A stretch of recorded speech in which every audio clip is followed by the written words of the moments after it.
Então, irmãos, para quem a gente começou aqui em BH uma série, pode abrir, por favor. Essa série chama Pai Pródigo. E hoje nós estamos finalizando. Você pode abrir o meu agora, por favor? Ah, então já posso passar. Então, eu sei que você está triste, que hoje é o último episódio, né? Alguns talvez não estejam alegres. Mas hoje eu quero falar sobre o banquete do Pai. Então vamos lá em Lucas, antes da gente começar aqui. Abra sua Bíblia em Lucas, capítulo 11. E nós vamos falar do banquete do Pai. É interessante pensar, e você vai ver, imagina, né, abrindo aí, abre a Bíblia. E eu quero te animar, se você não está com a sua Bíblia aberta, o seu dispositivo aberto, se você está nos visitando, senta do lado de alguém que tenha, porque nós vamos usar muitas escrituras hoje. Aliás, nós vamos pregar a palavra de Deus. Então lá em Lucas 11, versículo 20 ao 30, fala assim: ao seguir, levantou-se e foi para seu pai. Estando ainda longe, seu pai o viu e, cheio de compaixão, correu para seu filho e o abraçou e beijou. O filho disse: pai, pequei contra o céu e contra ti, não sou digno de ser chamado teu filho. Mas o pai disse a seus servos: depressa, tragam a melhor roupa e vistam nele. Coloque um anel em seu dedo e calçados em seus pés. Tragam um novilho gordo e matem-no. Vamos fazer uma festa. Perdão. Versículo 24. Eu estou em Lucas 11, versículo 24 agora. Lucas 15. Eu falei 11? Desculpa, 15. Vocês estão atentos. Eu não vou falar que é uma tática porque eu estaria mentindo. Então, vamos lá. Versículo 25. Eu notei que todo mundo... peraí, tá lá, não sei o que. Então, alguma coisa aconteceu. Versículo 24.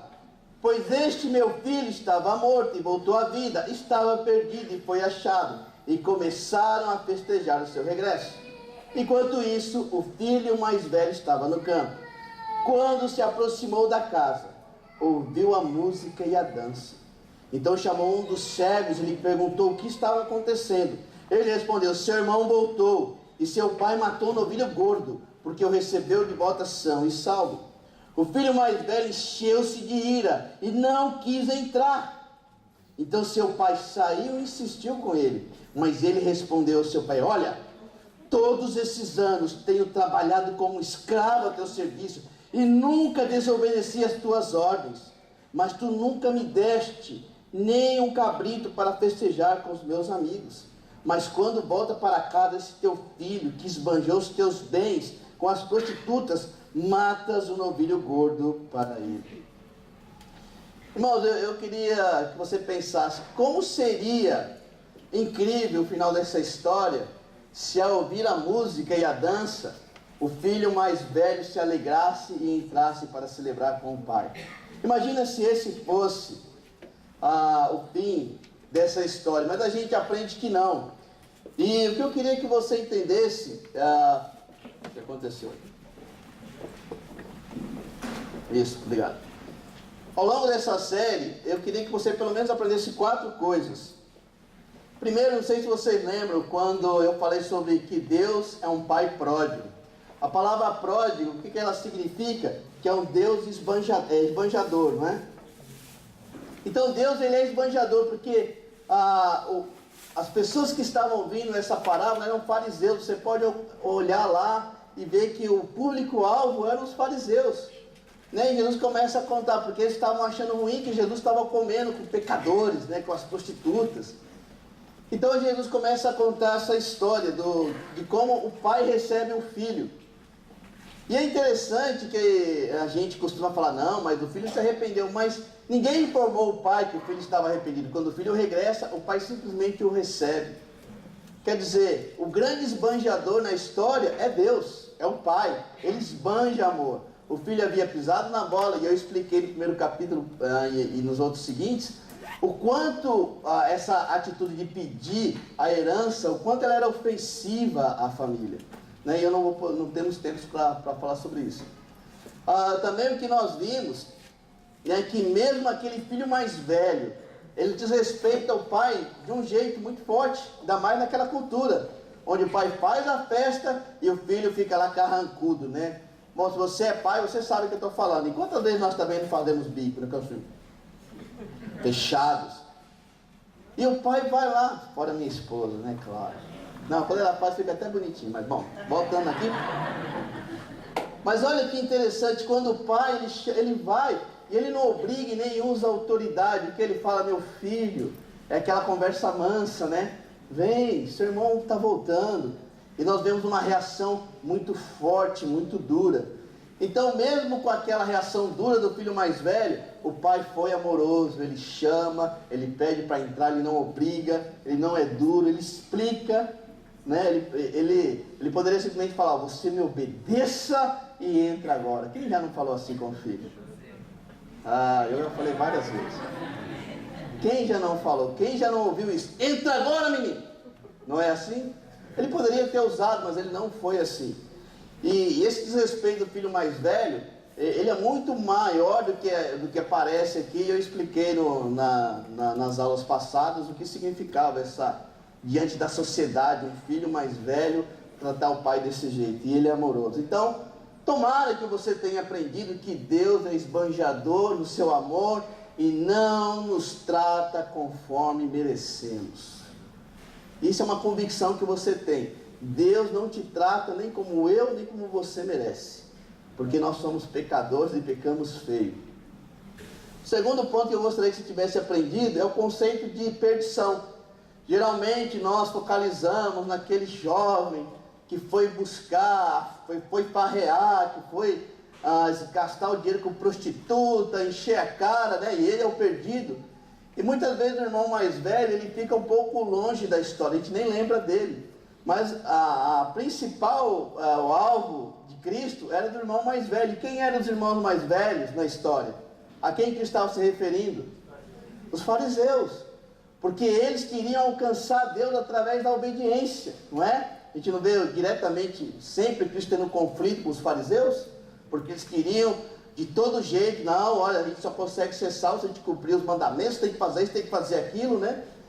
E na verdade, nessa parábola, eu acho que a definição melhor seria um pai e seus 2 filhos perdidos. Por que o filho mais velho também estava perdido?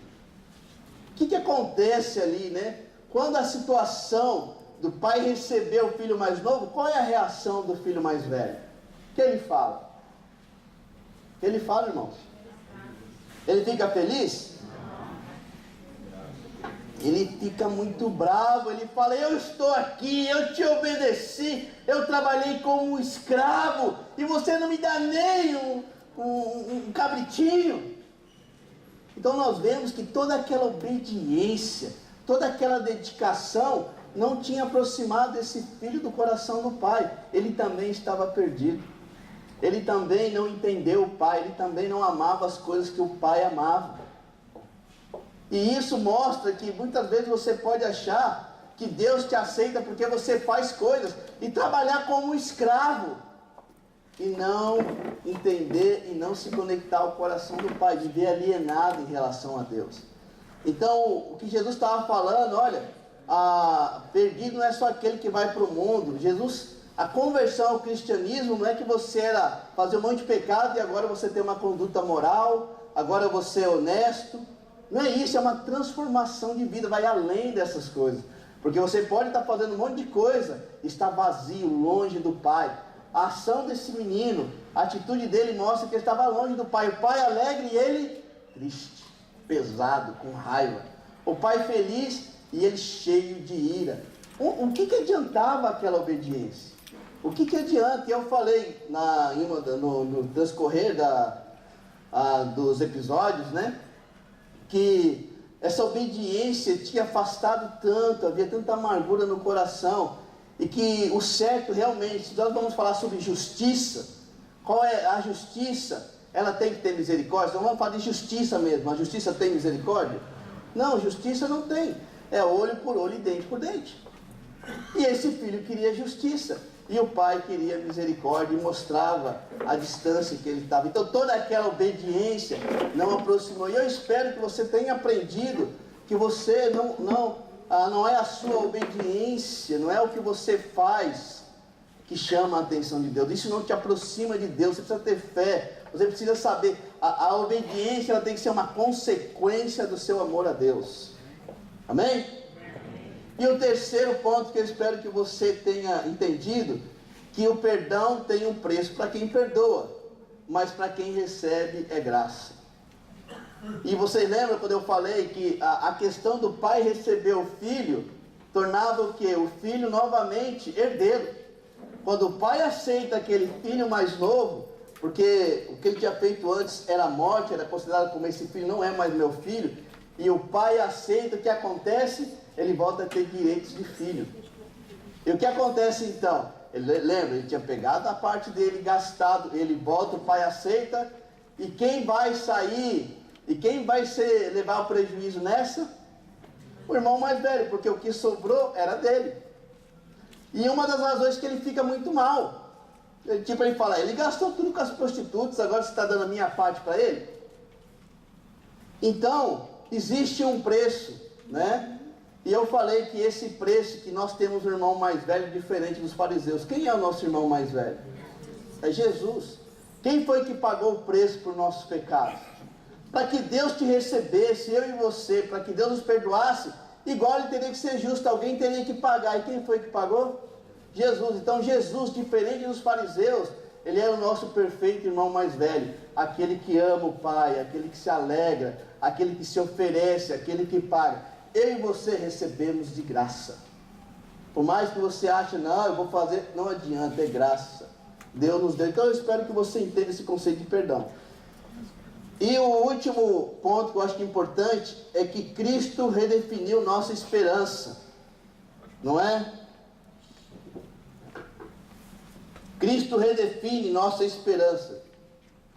Você vai lá em 1 Coríntios 15, 21 a 22, lá fala o seguinte: visto que a morte veio por meio de um só homem, também a ressurreição dos mortos veio por meio de um só homem. Pois, da mesma forma como em Adão todos morrem, em Cristo todos são vivificados. Eu quero falar que Cristo veio dar esperança. Nós, em Adão, estamos mortos no nosso pecado. Nossa natureza humana, ela sempre tende para o mal. Gênesis 3 fala isso. Mas em Cristo Ele veio dar uma nova esperança de restaurar. Tanto você, que é aquele que se identifica como aquele que está afastado de Deus, que está buscando autoconhecimento, que quer ser feliz por sua conta, você vai se frustrar, e Cristo te dá esperança, como aquele que acha que vai ser salvo porque está vindo na igreja, porque faz tudo bonitinho, e essa religiosidade está causando um vazio enorme no seu coração, e você não vê a hora de se libertar de tudo isso, não consegue. Cristo vem dar esperança e fala, olha, em Adão você está morto, mas comigo você tem vida. E eu vou falar um pouco sobre quais são os impactos de viver essa vida em Cristo. Eu achei uma frase interessante que diz assim: Jesus venceu no deserto, Adão fracassou no paraíso. Observe que o problema não está no lugar, mas sim em nossas escolhas, atitudes e palavras. Para você pensar um pouco. Bom, eu tenho uma pergunta. E eu quero provocar algumas coisas em vocês aí. Imagina como nossa vida mudará se vivemos baseados nas mensagens de Jesus acerca do pecado, do perdão, da graça e da esperança. Sabe, se a gente começa de fato a crer mesmo, que tudo que Jesus ensinou sobre perdão, sobre graça, né, sobre esperança, se a gente começasse a acreditar de todo o coração e viver isso, que impacto teria em nossa vida? Lembrando que o final da história é um banquete. Em Apocalipse 19, 9 fala assim: então o anjo me disse, escreva, felizes os convidados para o banquete do casamento do Cordeiro. E acrescentou, essas palavras são verdadeiras palavras de Deus. E também, se você pensa em Jesus quando ele quando ele faz a Santa Ceia, né, ele fala, olha, façam isso em memória de mim. Ele está falando sobre ceia, sobre um banquete. dando a entender que esse é o final da história. Então imagina se você já vive isso agora. Eu faço parte desse banquete. Eu acredito na mensagem acerca do pecado, do perdão, da graça e da esperança. Eu acredito, e você começa a viver isso. Como seria? Como viveríamos se a gente começasse a praticar essas coisas?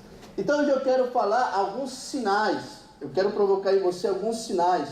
Primeiro, se nós de fato já fazemos parte desse banquete, nós vamos entender que a salvação ela é experimental. Como assim, Marcos? Você já pode experimentar. Às vezes nós estamos pensando, eu só vou começar a viver a salvação no dia que eu morrer. E não é assim. A Bíblia ela indica, se você entendeu essas coisas, se você entendeu a parábola do filho pródigo, dos filhos perdidos melhor, você vai começar a ter um tipo de vida, você vai começar a viver a salvação. E eu quero dar alguns sinais que você deve refletir, e se você não está vivendo esses sinais, você precisa preocupar com a sua salvação. E eu não estou falando sobre perder ou não perder, o que eu estou falando é você é salvo, você encontrou o Cordeiro, você estará no banquete. Isso não pode ser uma dor. Será? O dia que eu morrer eu vou ver. Pelo amor de Deus, é a coisa mais importante. Você vai esperar morrer para ver? Aí não dá mais para fazer nada. Mas a Bíblia nos dá alguns sinais. Primeiro sinal, se você já está experimentando a salvação, o banquete, você vai ser misericordioso e pacificador. Olha o que Timóteo fala. Olha o que ele fala. Tiago, desculpa. Mas a sabedoria que vem do alto é, antes de tudo, o quê? Pura. Tiago 3, versículos 17 e 18. Acho que não dá para todo mundo enxergar, você pode acompanhar na Bíblia. Mas a sabedoria que vem do alto, antes de tudo, é pura, depois pacífica, amável, compreensiva, cheia de misericórdia e bons frutos, imparcial e sincera. O fruto da justiça semeia-se em paz para os pacificadores. Você entende o que a Bíblia está falando? Que aquele que está com a cabeça lá no alto, aquele que tem essa sabedoria que vem de Deus, você começa a praticar tudo isso. E uma das maneiras é se você é pacificador, se você é misericordioso, se você tem fruto de justiça que semeia paz. E essa sabedoria vem do alto. E aí fala que essa sabedoria é pacífica, amável, compreensiva, cheia de misericórdias, de bons frutos, imparcial e sincera. Salmo 34, 8 fala assim: provem e vejam como o Senhor é bom, como é feliz o homem que nele se refugia. Prova isso aqui. Aquele que entende a salvação, ele tem que provar o que é ser misericordioso. Você vai ser chamado a ser misericordioso. Você vai ser chamado a ser pacífico. Geralmente você quer receber essas coisas, né? Mas a Bíblia fala, se você realmente está vivendo a salvação, essas coisas vão fazer parte da sua vida. Misericórdia, compaixão. Quantas vezes nós queremos a justiça de qualquer jeito? Romanos 12, 2 fala assim: não se amolde ao padrão deste mundo, mas transforme-se pela renovação da sua mente, para que sejam capazes de experimentar e comprovar a boa, agradável e perfeita vontade de Deus. Irmãos, a Bíblia nos chama a provar. Não pode ser uma coisa que, será que eu sou salvo? Será que eu sigo a Cristo? Será que eu sou um cristão? A Bíblia fala, prova. Prova o que é seguir os passos de Jesus. Você não pode ter essa dúvida, você tem que estar provando. A salvação, ela é experimental, ela já começa. E ela gera em você misericórdia e pacificação. Por quê? Quem foi misericordioso? Quem nos pacificou com Deus? Jesus. Irmãos, será que você é salvo, mas você não segue a nada Cristo? Será que você já está vivendo essa salvação?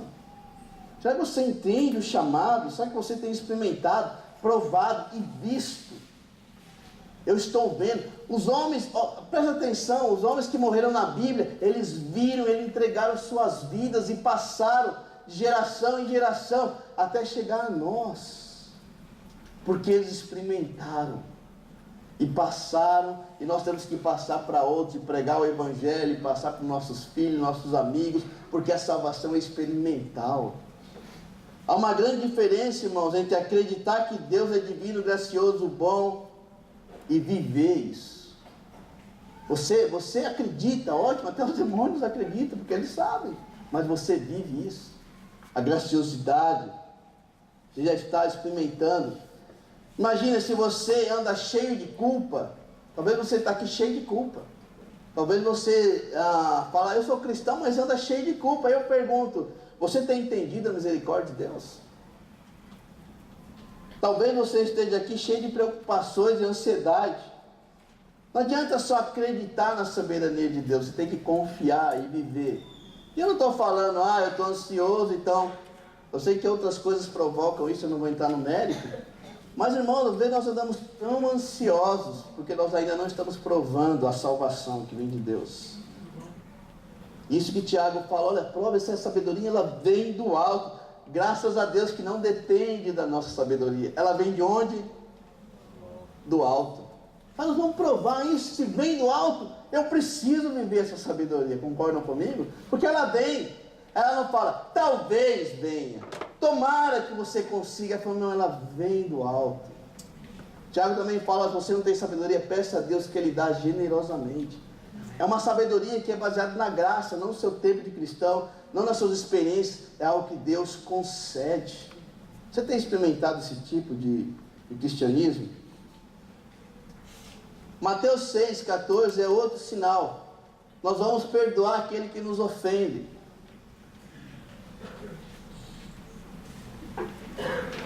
Mateus 6, um dos sinais que você já está vivendo a salvação, que você já está no banquete, é que você vai aprender a perdoar. Não tem melhor coisa do mundo do que perdoar, não é?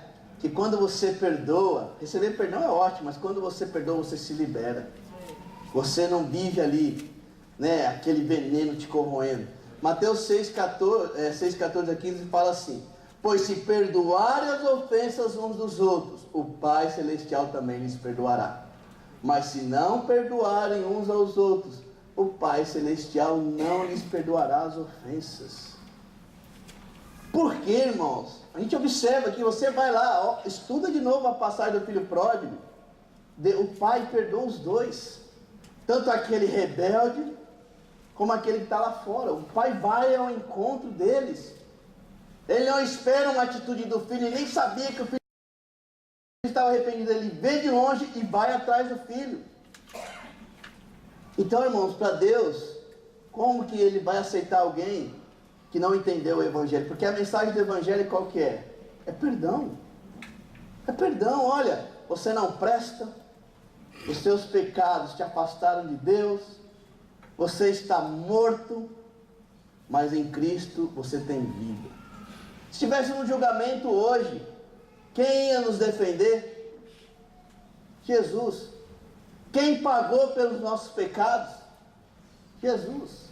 A Bíblia fala que Cristo, Ele pagou por nossos pecados. Você está vivendo isso, você está entendendo isso, você começa a aprender o que é perdão, por gratidão. Mas você é uma pessoa que perdoa? Porque nós vamos errar uns com os outros, nós vamos errar com as pessoas que nós amamos, por isso nós precisamos aprender a perdoar. Porque aquele que te ofende, muitos vão te ofender, precisam do perdão, assim como você foi perdoado. Então, irmãos, olha, entender o Evangelho ajudaria a gente a ver muito melhor. Olha, eu não vou te perdoar porque você merece. Porque se você, eu vou perdoar, mas já tem que me pedir perdão. Já tem que vir aqui, ela ou ele, tem que falar, tem que ir lá na frente, se justificar, reconhecer todos os seus pecados, aí sim eu perdoo. Eu te pergunto, foi assim com você? Deus esperou você vir, todo cheio de graça. Deus, alguém pode falar assim, Deus, eu te escolhi? Ninguém. Deus nos escolheu o nosso pecado, irmãos. Quando você estava longe, te perdoou. E a pergunta é, nós temos perdoado, temos aprendido? Isso é o sinal da salvação. Amém? Não dorme, senão as densas trevas chegarão, hein?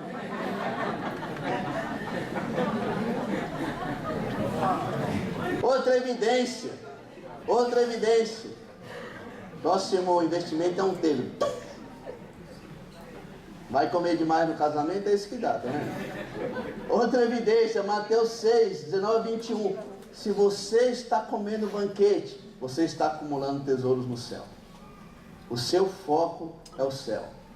Não acumulem para vocês tesouros na terra, onde a traça e a ferrugem destrói, onde os ladrões arrombam e furtam.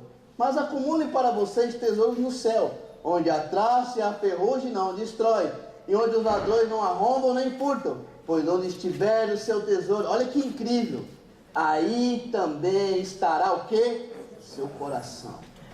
A grande pergunta é: onde está seu coração? Está lá no banquete, na festa ou no dinheiro? O Léo está falando agora que ele vai doar todo o dinheiro dele, porque o dinheiro é a raiz de todo mal. Então eu não quero que você passe mal, irmão. Pode depositar na minha conta. O dinheiro, de fato, ele é a raiz do mal quando ele manda em você. Porque a gente pode usar o dinheiro e ajudar o pobre, ajudar numa missão. Ele não é mal nesse sentido. Mas quando ele é o seu Deus, ele é a raiz de todo mal. E sabe, ainda bem que eu não tenho, eu tô com a conta vermelha. Eu não tenho, meu coração não está vermelho. Claro que está. Por que você chegou no vermelho? Por que você está preocupado com o dinheiro? Dinheiro, ele é um bom servo ou ele é um péssimo dono. Ele vai mandar, ele vai te maltratar. Mas não é só isso. Pensa onde você gasta sua energia, seu pensamento. Irmão, sinceramente, nossa vida aqui é brevíssima. É brevíssima. Nós vimos, o Flavian comentou, a Leia, nossa irmã, morreu quantos anos ela tinha? 47 anos, breve demais. Sabe, eu sei que a Leia estava preocupada, eu guardei uma grana, graças a Deus que eu estou morrendo com dinheiro. Eu quero que... Não, simplesmente a satisfação era que o tesouro dela estava com Deus. Nós não vamos levar nada, mas é incrível como nós gastamos mais tempo, energia e pensamento nas coisas que nós não vamos levar. Mas aquele que está no banquete é igual o filho mais velho, preocupado: não, se meu pai vai usar o meu recurso, o meu dinheiro. Não, Jesus, como nosso filho mais velho, o que ele faz? Gasta, eu me entrego, eu sou o sacrifício. Porque ele entendia a importância da vida eterna. Onde está o nosso pensamento? Sabe, onde nós estamos acumulando tesouros? Relacionamento é um tesouro, irmãos. Se nós vamos passar a vida eterna junto, é bom que nós tenhamos ótimos relacionamentos. Tesouros no céu. A grande questão é: onde está o seu coração agora? O que é que enche o seu coração de ânimo? E a Bíblia fala, um dos sinais é que você vai acumular tesouros no céu. Amém? Outro sinal: buscaremos o reino de Deus. E o que eu quero expressar é que o reino de Deus é onde a sua vontade é feita em primeiro lugar em nossas vidas. Mateus 6 fala isso, né? Versículo 33 a 34. Te aconselho, leia Mateus 6. Desafiante. Busquem, pois, em primeiro lugar o reino de Deus e a sua justiça, e todas essas coisas lhes serão acrescentadas. Portanto, não se preocupe com o amanhã, pois o amanhã trará suas próprias preocupações. Basta cada dia o seu próprio mal. Imagina se vivêssemos assim. Sabe, você aproveitaria esse tempo. Você cantaria a Deus com todo o seu coração. Eu não vou pensar, vou pensar no agora. Nós temos um problema incrível no pensar no amanhã. Eu sou assim, às vezes eu estou almoçando, falando: Denise, o que vai ter para janta? É incrível como ela até fala: nossa, está tomando café, está pensando no almoço e janta, em vez de desfrutar o café. Mas sabe, às vezes você está aqui e já está preocupado com amanhã. Aí na segunda está preocupado com a terça. E a gente não vive o nosso hoje. E aí a Bíblia fala: olha, busque em primeiro lugar na sua vida o reino de Deus, e Deus vai acrescentar todas essas coisas. Mateus 6 fala das preocupações. Você é assim, de fato? Não vem falar que buscar o reino de Deus é vir domingo na igreja, ou em um dia na semana. A vontade de Deus, ela é feita na sua vida. Olha, alguns para vir à igreja, qualquer motivo: estou cansado. Tem um clássico, na hora do culto. Não, culto é de manhã, eu fico cansado. À tarde, que eu almocei, também fico cansado. Nós estamos falando de um culto, de uma reunião onde você deveria vir para louvar a Deus com todo o coração. Imagine as coisas que exigem mais de você. E um dos sinais, sabe, irmão, um dos sinais que nós estamos já desfrutando dessa salvação é que o reino de Deus é primeiro na sua vida. Para pensar, se nós queremos passar a eternidade no reino de Deus, ele tem que ser primeiro na nossa vida. Não é uma coisa que agora eu vou me dedicar a qualquer coisa e depois eu vou estar no reino de Deus, das ruas de ouro. Começa agora. Você está entendendo que a salvação, participar do banquete, não é quando você morre, já começa. E a minha pergunta é, você busca em primeiro lugar, diante de Deus, irmão. Não é? Eu não estou falando de frequência. Você está entendendo? Algo de coração. O reino de Deus, ele é em primeiro lugar na sua vida. Ele é digno do seu sacrifício. Você está dando seu coração pelo reino de Deus. Ou qualquer coisa, qualquer trabalho. Eu sou de uma época, irmão, onde se seu trabalho te atrapalhasse, você vir no reino, você deixava. E eu deixei, e Deus nunca deixou de cuidar de mim. Alguns de vocês estão na miséria espiritual e talvez financeira, porque não confiam no reino de Deus. Porque pararam, agora é comigo, eu vou mandar na minha vida, e não aproveitam as bênçãos que Deus tem para você. Se lança, confia. Põe o reino de Deus em primeiro lugar na sua vida, porque cada dia tem o seu próprio mal. Você tem buscado? Outra coisa que mostra se nós estamos vivendo essa salvação é se nós somos sensíveis aos necessitados. Mateus 25, 34 diz o seguinte: então o rei dirá aos que estiverem à sua direita: venham, benditos do meu Pai, recebam como herança o reino que lhes foi preparado desde a criação do mundo. Pois eu tive fome e vocês me deram de comer, tive sede e vocês me deram de beber, fui estrangeiro e vocês me acolheram, necessitei de roupas e vocês me vestiram, estive enfermo e vocês cuidaram de mim, estive preso e vocês me visitaram. Então os justos responderão: Senhor, quando te vimos com fome, te demos de comer, ou de sede, te demos de beber? Quando te vimos como estrangeiro, te acolhemos, ou necessitado de roupas e te vestimos? Quando te vimos enfermo ou preso e fomos te visitar? O rei responderá: digo-lhes a verdade, que vocês fizeram algum dos meus menores irmãos, a mim fizeram. Você está entendendo que era uma coisa da vida desses cristãos? Eles serviram aos pobres porque eram motivados por Deus a fazer isso, por gratidão. E sabe, irmãos, um dos ensinamentos de Jesus no Sermão do Monte qual é? Felizes vocês que são o quê? Tem vários, né? Mas pensando sobre esse tema, pobres de espírito. Sabe, irmãos, se você entende que você diante de Deus é pobre, miserável, necessitado, que nós só vamos ao céu por causa da misericórdia, porque Deus nos ama, você vai entender que espiritualmente, quando você vê um pobre necessitado, você vai lembrar que espiritualmente essa é a sua condição, que você precisa de Deus. Muitos de nós, se tivéssemos a consciência que somos pobres em espírito, teríamos mais compaixão pelos pobres em questões físicas. Eles nem souberam de Jesus, nós te ajudamos sim. Era algo que eles viviam, irmãos. Alguns de vocês estão esperando hope, esperando uma entidade. É pessoal, você com Deus, sensível aos necessitados, aos pobres. Porque nós somos pobres diante de Deus. Porque nós precisamos. Não espera grupo, a igreja fazer, é você com Deus. Nós somos rápidos para julgar. Nós somos rápidos para falar, você está assim por causa disso e disso. Mas quem tem sido de nós misericordiosos com os pobres? Ao ponto de agachar e saber por que a pessoa está nessa condição. Nós precisamos, às vezes, ser quase, fazer nossa consciência pesar, né? Tá bom, agora eu vou lá ajudar os pobres. Olha, ajuda aos necessitados é um sinal daqueles que entendem a salvação.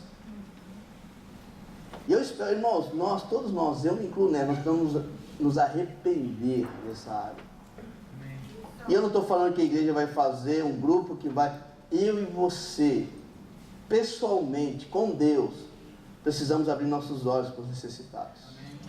Ter misericórdia, porque isso é um sinal da salvação. Sabe que Karl Marx dizia que... E eu não estou falando que eu sou a favor do Karl Marx, mas ele falava sobre religião. E é triste, né, quando um cara sem Deus, um cara que defendia coisas horríveis, acusava a religião e falava assim, a religião é o ópio. Sabe o que é ópio? Ópio é um tipo de droga que deixa a pessoa anestesiada.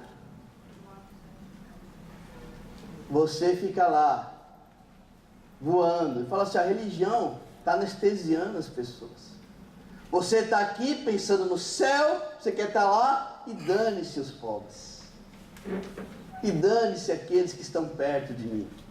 Porque eu tenho que fazer isso, eu tenho que fazer aquilo. Você vem até na igreja, você faz um monte de coisa, mas você não é sensível aos pobres. E aí a gente tem que engolir essa. Ah, vocês falam isso, mas vocês não estão nem aí para os pobres. Mas vocês isso, vocês aquilo. Irmãos, é hora de a gente ter arrependimento, porque faz parte da salvação. Porém, o cristianismo não tem nada disso, amém? O cristianismo é prático, é amoroso, você se envolve, você vai na casa de qualquer um, você tem compaixão, você é movido. Isso é cristianismo, e quando você faz essas coisas, qual é o sentimento que você tem? De vida.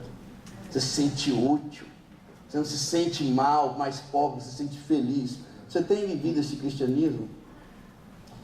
Sabe, irmãos, outras áreas, né, que também a gente vai ser tocado, se a gente começa a viver de fato a nossa salvação. Nossas ofertas, din-din, money, né? Havendo uma época, olha, se falar para mim, o que você é, Marcos? Eu sou pastor. Ah, você trabalha com o quê? Eu sou pastor. Ah, da onde tem seu salário da igreja? Porque, infelizmente, nós vivemos uma época onde o dinheiro, né, você liga a televisão, há abusos, é algo ridículo. O dinheiro vira um Deus dentro da igreja, e nós vemos muitos absurdos. Mas vamos ao que a Bíblia diz, e isso é reflexo, você entende a salvação. 2 Coríntios 8, versículo 9, fala assim, pois vocês conhecem a graça de nosso Senhor Jesus Cristo, que sendo rico, se fez pobre por amor de vocês, para que por meio da sua pobreza, vocês se tornassem ricos.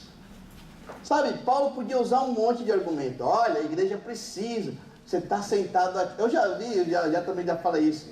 O aumento da oferta. Então, nossa oferta é para pagar o salário do ministro, para pagar o ar-condicionado, a cadeirinha que você está sentado, para ajudar lá o ministério também, para ajudar os pobres.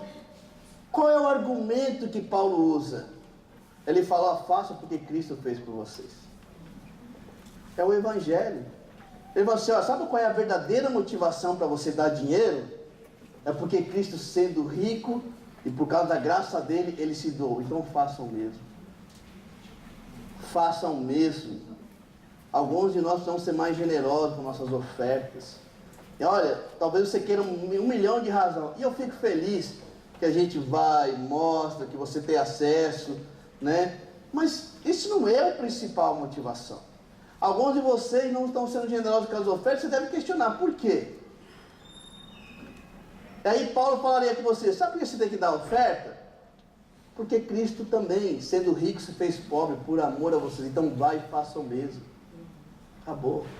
Então se a gente começa a viver a salvação, esse impacto de Cristo, de dar o meu dinheiro porque Cristo deu por mim também, Ele deu muito mais, eu dou porque eu acredito no avanço do Evangelho, porque eu amo a igreja, é isso aí, vamos lá. Refletiria muito mais do que me mostra, o que está gastando. Eu não acho errado, mas eu falo, essa não é a motivação para você dar oferta. E é o que o Léo falou, se você não dá de coração, por favor, não dê, porque isso não é a atitude que agrada a Deus. Não agrada a Deus. Talvez você está visitando e aí fala, agora é o momento da oferta. Ah, eu sabia que tinha uma pegadinha aí, né? Porque o dinheiro mexe com o nosso coração. E aí Paulo fala, olha, eu podia te dar um montão de motivo, eu podia usar minha autoridade, mas faça porque Cristo fez por você. Isso teria um impacto muito grande nas suas ofertas. Ah, se você está vivendo a salvação, isso tem que ter um impacto grande onde? Se você é casado, ainda que o Léo falou que é melhor ser solteiro, né? Ele vai explicar isso depois para nós. Vai causar impacto no seu casamento. Verdade ou não? Olha só o que fala, né? Eu separei a escritura de Efésios 5, 25. Maridos, ame cada um a sua mulher, assim como Cristo amou a igreja, entregou-se por ela. O que Paulo está usando de novo? Qual é o argumento de Paulo? Para onde Paulo jogou a igreja? Para o Evangelho, para Cristo. Irmãos e irmãs, se nós olhássemos para Cristo, em vez de ficar olhando e acusando e brigando, nós teríamos casamentos muito melhores. Perdoaríamos com muito mais facilidade. Porque o perdão, ele não é fácil. Quem recebe é ótimo, mas quem perdoa precisa pagar um preço. Aprenda com Cristo, porque Ele pagou esse preço. Poderiam usar mil argumentos. Não, porque isso? Porque o casamento é dado por Deus. Um cristão não se separa. Mas olha, se você não entende o amor de Cristo por você, você não vai perdoar. Você vai ficar rancoroso, rancorosa. Você não consegue, porque você não entende profundamente o Evangelho. Você marido, você esposa, tem perdoado como Cristo te perdoou? Ah, mas ele é muito rude, mas ela é isso. A questão em Efésios 5:25 não é isso. A comparação não é com ele, é com Cristo. Irmãos, se nós estamos vivendo a salvação, nossos casamentos precisam ser transformados. Porque nós aprendemos com Cristo o que é perdão. Não é fácil. Exige, mas é possível quando entendemos a salvação. Amém? Amém. Sabe, irmão, uma coisa que eu quero falar. Mulheres, que há uma onda de feminismo. Eu acho que surgiu e tem surgido. Por quê? Porque, infelizmente, muitos direitos das mulheres são esquecidos. Concorda comigo? E provavelmente na época de Paulo, o casamento era puramente comercial. Então imagina que casamento que era esse. Os homens, para terem prazeres sexuais, eles não tinham no casamento. Eles iam através das prostitutas. Por isso que tinha tanta prostituta cultural, né? E Paulo vem e coloca um padrão. Maridos, amem as suas esposas. Sejam amigos. E Paulo coloca a igualdade, falando de Cristo. Porque, olha, não tem grego, nem homem, nem mulher. A gente aprende com Deus no Evangelho que Cristo, que Deus nos vê de maneira igual. Então a solução não é feminismo, é cristianismo.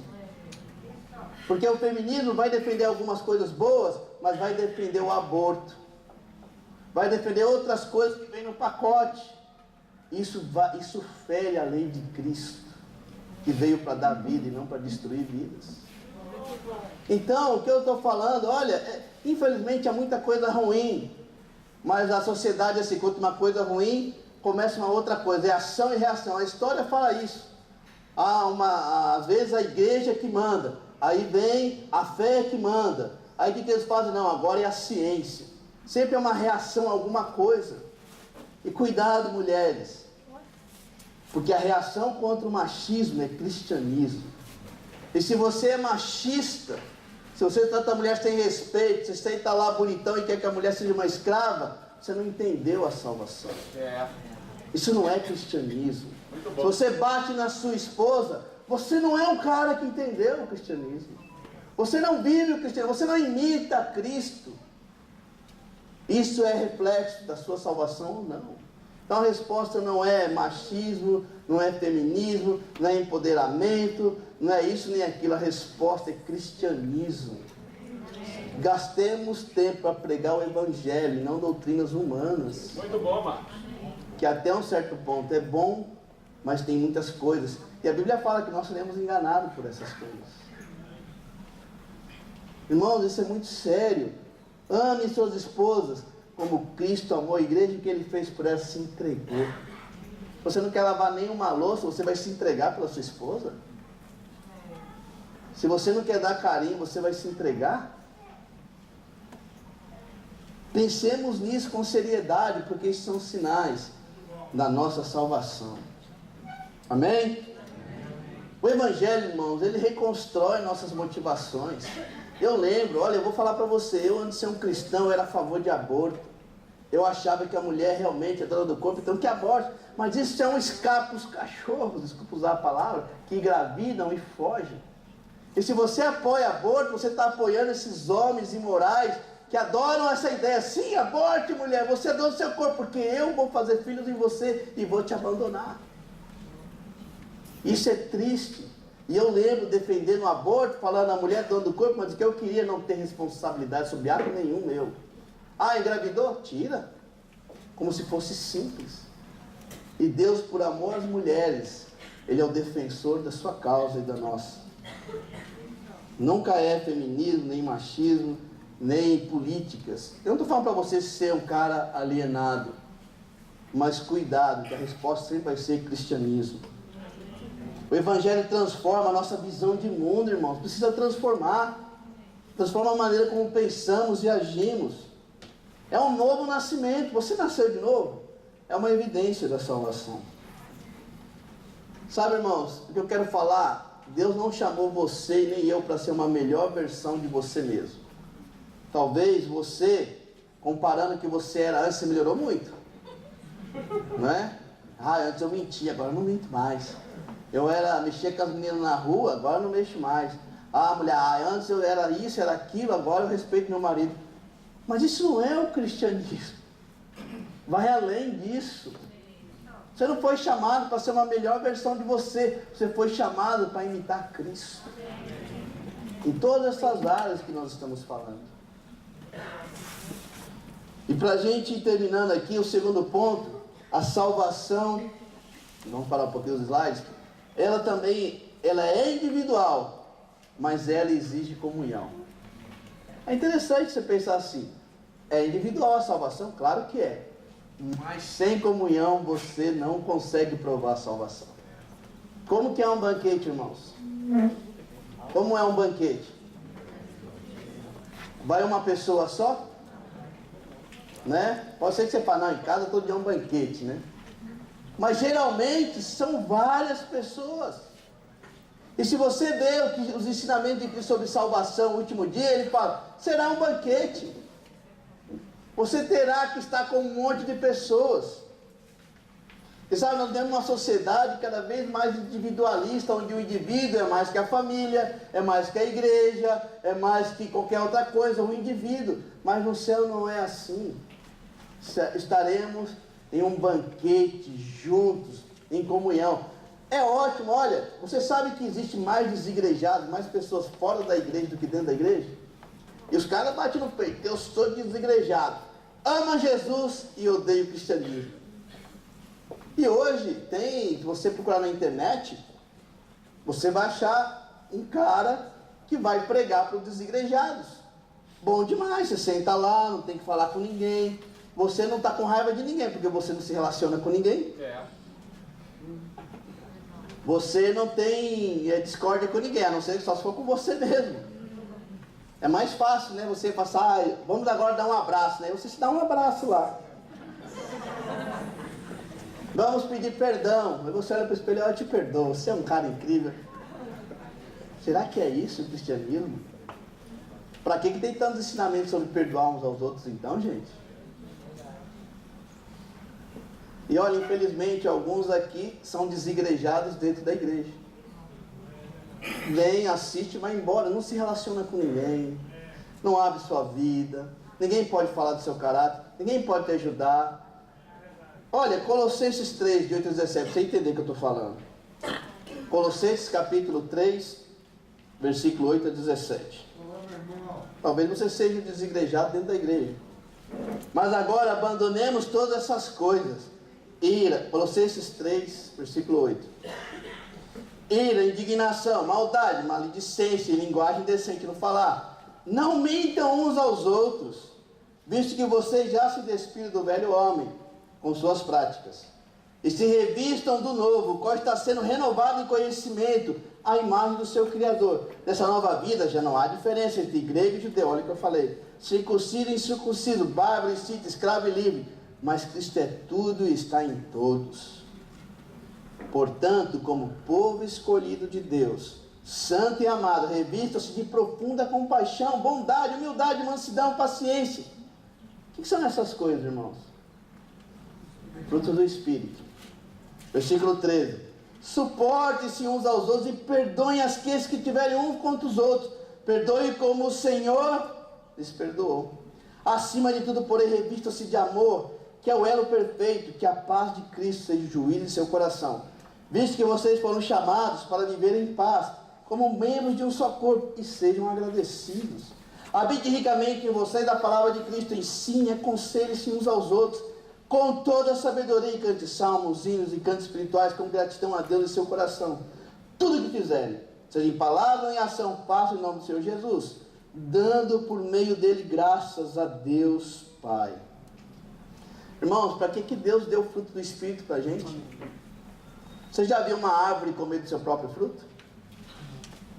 O fruto que nós damos é para alcançar alguém. É para que você tenha paciência aqui dentro. É para que você ame aqui dentro, lá fora, mas é alguém, não é com você. Você não pode falar, eu me amo, não posso mais viver sem mim. Né? Os mais velhos lembram dessa música. Fruto do Espírito, ele tem impacto em outro. E aí tem um monte de conselho, olha, até suportar ele fala. Mas nós temos que praticar. Então, desigrejado, isso não existe. Só fazer parte de uma igreja, você vem, senta e vai embora, isso não existe. O cristianismo verdadeiro é um cristianismo que há interação entre os membros. Deus é nosso Pai, nós somos irmãos. Nós temos que falar assim, nós temos que perdoar uns aos outros. Vamos errar, por isso você deve perdoar como Cristo te perdoou. E aqui tem um monte, nós temos que aconselhar, claro que temos. Precisamos ser sábios, crescer na palavra para aconselhar, precisamos. Mas nós precisamos fazer isso, irmão. A salvação, ela também se vive em comunidade. Ela é individual, mas se vive em comunidade.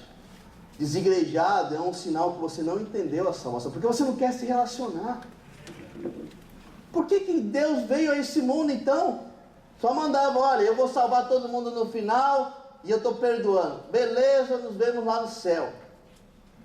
Jesus veio a esse mundo para se relacionar. Por isso que nós precisamos do fruto do Espírito. Para terminar, irmãos, eu acho que tinha um último slide aí de Isaías 25. Não, tinha assim. Mas vamos lá, Isaías 25, 7 a 9. A gente termina agora. Isaías 25, 7 a 9. Posso ler? Estão lá?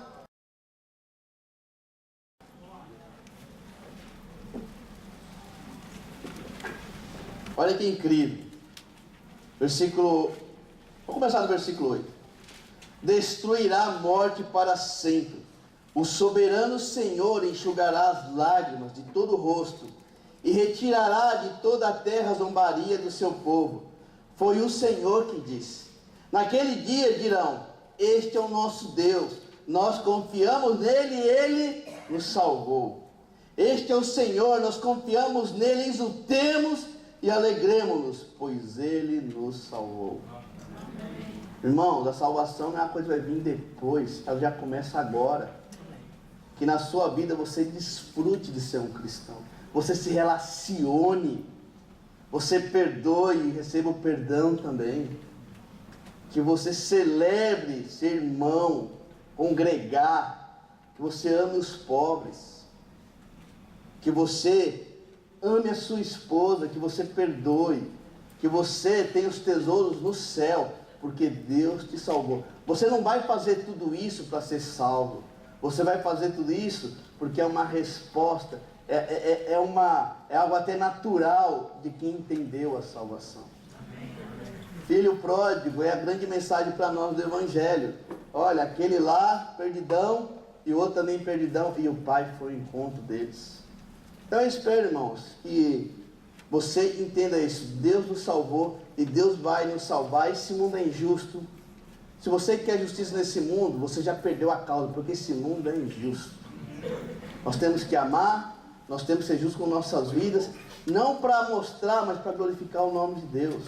Para mostrar a esse mundo que existe uma terceira via, que não é ser bonzinho, não é praticar regras, e tampouco é ir para o autoconhecimento e se enfiar no pecado. O caminho é Cristo, é o Evangelho, onde Ele nos perdoou, sem nós merecermos. Onde Ele perdoa sem que você faça nada.